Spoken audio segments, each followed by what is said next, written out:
Então vamos lá. É interessante nós levarmos em conta o contexto vitoriano do surgimento do movimento romântico.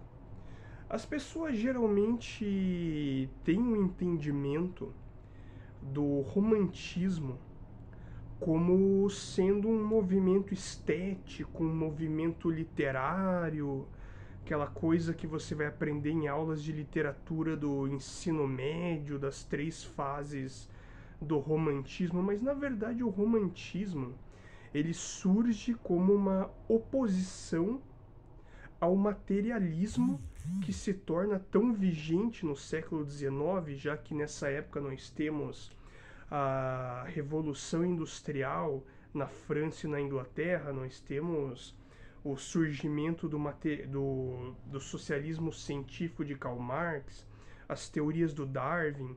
Então, toda essa perspectiva vitoriana de mundo, ela passa a se tornar essa visão de que existe a matéria é a realidade final e não há nada além da matéria. E, naturalmente, quando um movimento como esse começa a ganhar força, é natural que surjam movimentos com uma ideia oposta. Então, o romantismo ele vai questionar isso. O romantismo vai trazer a questão de como a arte e a estética também são importantes para a construção da visão humana do mundo, e nisso nós entramos num ressurgimento da magia e do esoterismo no período vitoriano. Eu já falei anteriormente sobre o Eliphas Levi, que foi o primeiro escritor a trazer uma visão sobre o tarô mais iniciática, né, já que ele vai dividir os capítulos do dogma e ritual de alta magia através do tarô, vai colocar o tarô, cada arcano, como sendo uma chave para você entender um mistério universal, um mistério teológico. E o Levi ele vai trazer, obviamente eu não vou explicar isso em detalhes aqui nesse curso, porque esse não é o objetivo, mas ele vai trazer a ligação, ou melhor, a correspondência entre os arcanos do tarô com as letras do alfabeto hebraico. Então, nos estudos do século XIX sobre religião, é mais ou menos nessa época que surge o conceito de religião comparada. É nessa época que começa a se dar muita ênfase no conceito de correspondência, se tal povo cultua tal divindade, mas tal divindade poderia corresponder a uma divindade cultuada em outra civilização. Então eles traziam essas semelhanças, óbvio que isso de um ponto de vista muitas vezes colonialista e eurocêntrico, né? Agora então vamos à história da Golden Dawn, que vai ser essa sociedade secreta fundada por William Westcott e, bem, enfim, Samuel Liddell Matters. Os dois eram grão-mestres da maçonaria, e temos aqui um outro sujeitinho que William Robert Woodman. Então esses 3 teriam recebido manuscritos secretos de um pastor cristão alemão, imagino que um pastor protestante. Bem, se é um pastor então é protestante. Mas enfim, esses manuscritos supostamente seriam do século XVI, o que é improvável, porque eles tinham uma marca d'água que datava o início de 1800.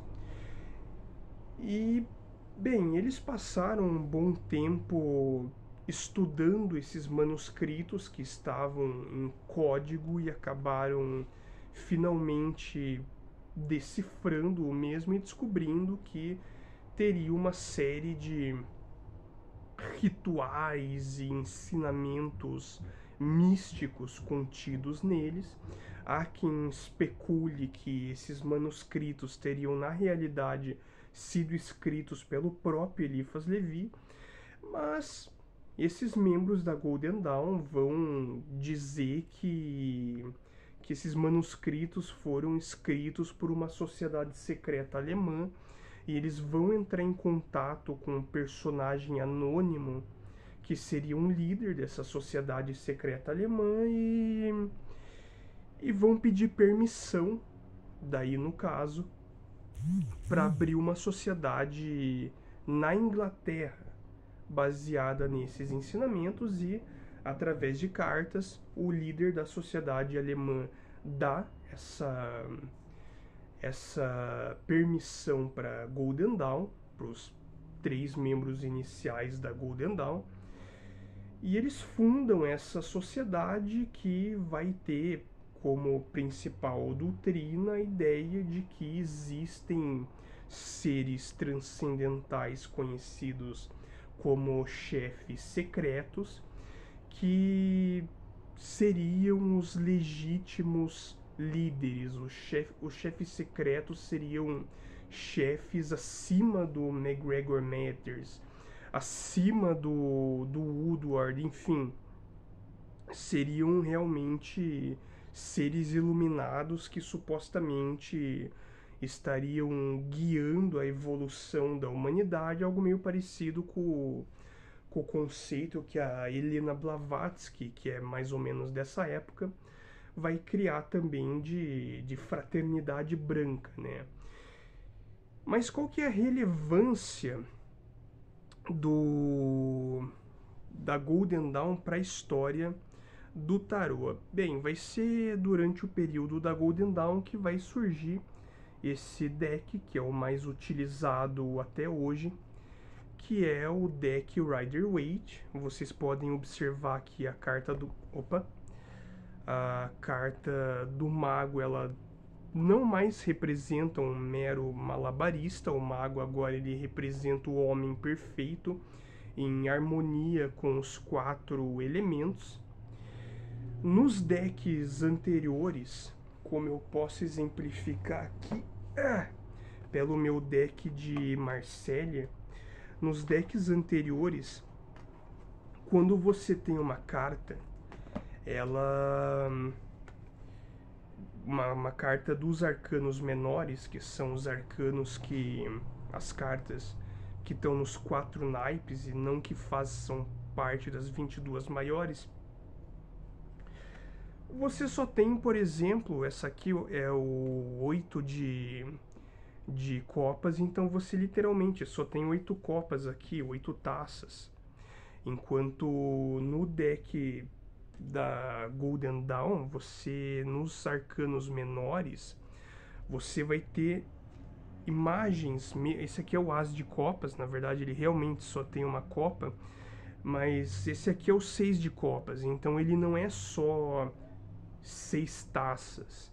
Ele tem uma imagem que vai ser carregada de simbolismo, e essas imagens supostamente seriam inspiradas nas visões que uma artista chamada Pamela Colman Smith teve. Então, esse tarô ele foi idealizado pelo Arthur Waite e ilustrado pela Pamela Colman Smith, que até onde nós sabemos foi a primeira mulher na história a ilustrar um baralho de tarô, mas ela foi sacaneada. O Arthur Waite não pagou ela pelo trabalho que ela fez. Eles tiveram um processo legal bem complicado e supostamente esse processo teria terminado através de um acordo extrajudicial sobre o qual nós não sabemos a respeito. As decorrências desse processo e desse acordo não foram registradas. Isso acabou sendo uma coisa pessoal entre a Pamela e o Arthur. durante esse período, um jovem poeta com fama de libertino, um sujeito que até teve problemas na corte inglesa por causa da sua literatura pornográfica, vai acabar sendo iniciado na ordem e vai trazer grandes polêmicas. Esse jovem, chamado Edward Alexander Crowley, mais conhecido pelo seu nome artístico Aleister Crowley, ele vai fazer parte da Golden Dawn por cerca de 10 anos. Ele vai ser extremamente devoto ao mentor dele, o Samuel Liddell Mathers. Então, quando certas questões políticas dentro da ordem começam a levar os membros a quererem chutar o Mathers para fora, vai acabar ocorrendo até um episódio bizarro em que o Crowley vai invadir um dos conselhos da ordem vestindo uma máscara preta e uma roupa de montanhismo, carregando uma espada, e daí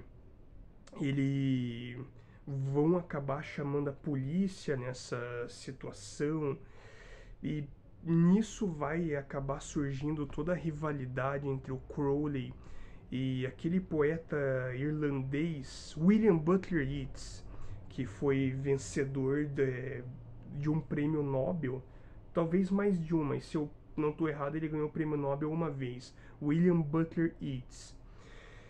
O Yeats, ele vai se tornar o líder da ordem, o Imperator, que seria o administrador máximo, e ele vai ter esse conflito com o Crowley por causa dessa ideia de chutar o Mathers para fora. Então, dizem que um belo dia o Crowley estava descendo as escadas do Templo da Ordem, então William Butler Yeats veio e literalmente chutou o traseiro dele, e o Crowley foi rolando pela escada, simplesmente assim. O Crowley vai, mais tarde, lá por 1904, fundar o próprio movimento filosófico, religioso, dependendo do ponto de vista dele, que é o movimento de Telemann, onde ele vai desenvolver também um deck próprio, que também vai ser ilustrado por uma mulher, a Lady Frida Harris, que era uma senhora da aristocracia britânica da época, uma artista do movimento surrealista. Então vamos lá. Levando em conta assim, algumas diferenças do tarô da Golden Dawn, tarô do Arthur Waite e da Pamela Colman Smith, para alguns tarôs mais tradicionais, além da questão que eu mencionei dos arcanos menores terem ilustrações próprias, outra questão pertinente acaba sendo a Carta da Justiça, que passa a ser a 11ª carta. Nos tarôs anteriores, ela não era a 11ª carta, ela era a 8ª carta. E a 11ª era a força. Então ele vai fazer essa mudança para poder associar a sequência do alfabeto hebraico.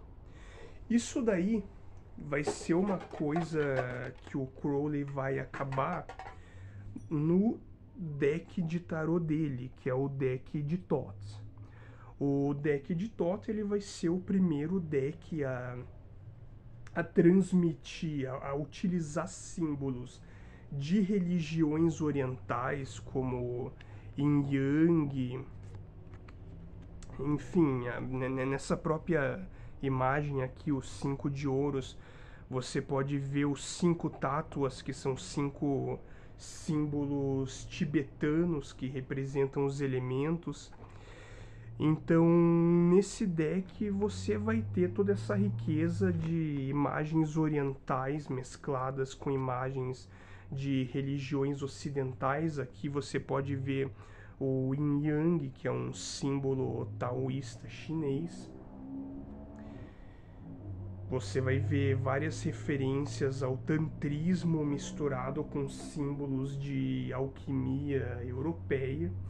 Só que o Crowley ele vai ter várias discordâncias em relação às atribuições do alfabeto hebraico em relação ao deck do Waite. Então ele vai mudar a atribuição da letra Tzad, que originalmente era atribuída ao arcano da estrela, e através do Crowley vai passar então a ter uma atribuição à carta do imperador. Então, para ele conseguir encaixar isso na sequência do alfabeto, o que ele vai fazer? Ele vai usar aquele símbolo do infinito, né? O 8. Então, em vez de a gente pensar numa sequência do alfabeto hebraico, Aleph, tananã, tananã, uma sequência linear, e cada letra do alfabeto sendo associada a cada carta numerada, o Crowley ele vai fazer esse looping para que aquela carta que está aqui possa ser associada à letra do alfabeto que está aqui. Eu não sei se eu deixei isso muito claro, mas realmente esse é um assunto que dá bastante nó na cabeça, e para quem fala inglês eu recomendo fortemente o livro Understanding the Thoughts Tarot do Lon Milo Duquette, porque esse livro, olha só que engraçado, existe o livro de Thoth, que é o livro que o Crowley escreveu sobre o deck dele, mas daí tem o livro do Duquette, que é para simplificar as explicações, porque o assunto, a forma como o Crowley escreve é tão complexa, tão difícil, que o Duquette fez esse livro para tornar esse assunto bem mais acessível. O Crowley eventualmente vai morrer em 47, ele infelizmente não vai ver o livro dele sobre tarô sendo publicado. Infelizmente, a Lady Frida Harris vai morrer na pobreza, porque o marido dela, que era um político, um lorde do parlamento britânico, vai vir a falecer, então ela vai acabar viajando para o México e vai terminar a vida vendendo os quadros dela por um preço bastante baixo, que é certamente um final infeliz para uma artista do calibre dela, né? E esse deck do Crowley, ele é o único deck de tarô que existe que é proibido de entrar nas prisões norte-americanas, porque vai ter uma das cartas. Eu não vou procurar ela agora, porque daí eu ia ter que mexer o deck inteiro, mas tem uma das cartas que originalmente seria força, mas que no deck do Crowley vai ser chamada de luxúria, que mostra uma mulher nua que representa a prostituta da Babilônia, do Apocalipse de João, sentada em cima de um monstro, que é a besta. Então a lei norte-americana considera esse deck como sendo material pornográfico, por isso que ele é proibido. Mas o ponto principal é que com essa inserção de símbolos orientais no deck do Crowley, o tarô ele passa a assumir um caráter mais universalista. Vejam, hoje em dia nós temos, por exemplo, esse deck aqui, que é um deck egípcio brasileiro. Você vai ter um movimento, um fenômeno cultural na, na década de 60, que é o chamado movimento Nova Era, movimento New Age.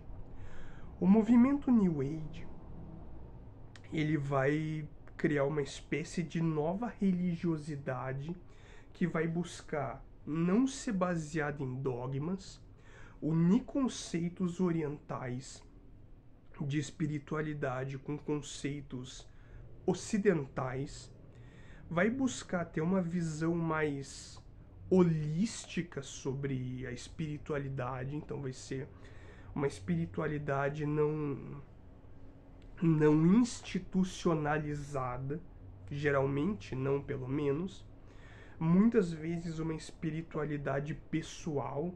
Você vê bastante gente hoje em dia falando isso, eu não tenho religião, eu tenho espiritualidade, porque eu tenho uma espiritualidade pessoal. Então, a partir disso vão surgir vários tarôs, a partir desse fenômeno setentista,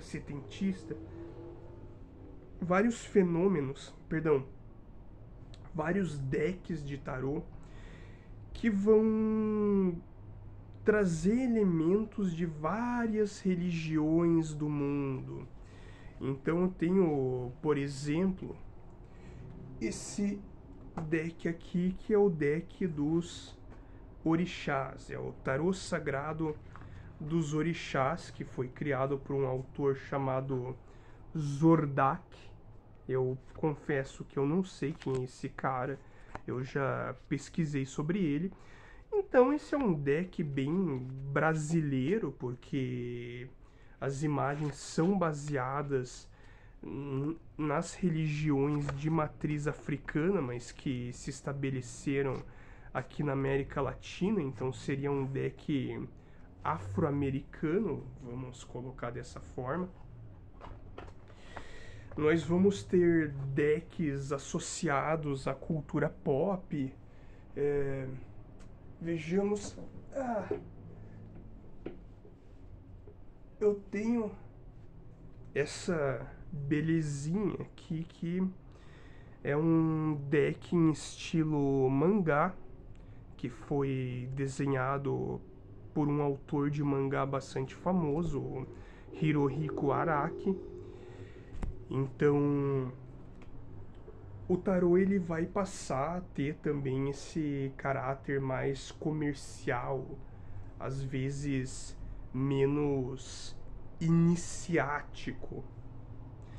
O estudo do tarô ele é bem mais complexo do que as pessoas às vezes podem imaginar quando elas vão levar em conta as questões do Crowley e da Golden Dawn e de vários outros autores, da associação com as letras do alfabeto hebraico, com a astrologia. Então você vai ter diferentes cartas que vão ser associadas a diferentes decanatos da astrologia. Para quem não sabe, a astrologia compreende que existe um círculo, que é o zodíaco, dividido em 12 partes. Cada uma dessas 12 partes é um signo. Cada signo vai ser uma imagem, como um touro, ou 2 gêmeos, ou um leão. Esses signos geralmente se manifestam de uma forma ou outra na mitologia greco-romana, apesar deles serem símbolos mais antigos que isso. E o espaço nessa roda ocupada por cada signo vai ser dividido em 3 partes de 3 graus, que vão ser os decanatos, né? 3 graus, são 3 partes de 10 graus cada, por isso que é o decanato. Então, vai existir associação entre os 46 decanatos com os 46 arcanos menores do tarô, ou são 36 decanatos? Eu acho que são 36. A minha matemática é bem ruim, mas se é 3 vezes 12, então tem que ser 36, óbvio. Enfim, eu faço história e não matemática, enfim. Então isso daí vai ser uma questão bem complexa, mas é muito engraçado porque na época do Crowley você tinha esses autores constantemente brigando entre si pela interpretação deles, qual era correta e qual não era, dessas atribuições planetárias, astrológicas, cabalísticas, e eles levavam isso muito a sério, porque eles realmente acreditavam que o tarô não era simplesmente um alfabeto simbólico que evoluiu através de cartas de jogos de azar. Não. Eles acreditavam fortemente na ideia de que realmente o tarô era uma coisa antiga e misteriosa e associada com civilizações perdidas e coisas do tipo. E daí, quando a gente entra na, na época do New Age, isso muda completamente. Por quê?